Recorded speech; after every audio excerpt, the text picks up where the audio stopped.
किंतु विरोधर भाव नहीं हिंसा नहीं अहिंसा हूँ परम धर्म कही बुद्धदेव कही महात्मा गांधी समस्ते कही जाइए आम धर्म हूँ अहिंसा धर्म हिंसा माध्यम हिंसा प्रणोदित तरबारी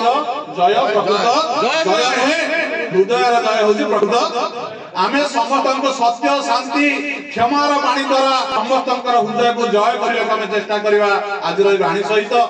आज तो प्रवचन बेड़ नुहे आज तेणु आम संवर्धना कार्यक्रम आम बहुत रही मुझे मोर प्राणी की विश्राम दूची एवं जगन्नाथ पाखे प्रार्थना करुछि सर्वे भवन्तु सुखिनः सर्वे सन्तु निरामया सर्वे भद्राणि पश्यन्ति मा कश्चित् दुःख भाग भवेत् सदा मेधा धृति क्षमा ये समस्त भगवान प्रदान करंतु एवं आमको कृपा करंतु आमको जे जप्ति भाव में आमर मनुष्य जीवन को आम सार्थक करवा हिंसा देश राग कपट छल भूली जाई आम भारत वर्ष को जो कथा अच्छे भारत हूँ समस्त गुरु आम समस्त दिग्दर्शन दवा आगामी नूतन पीढ़ी मान प्रस्तुत करवा जय वंदे उत्कल जननी जय जगन्नाथ।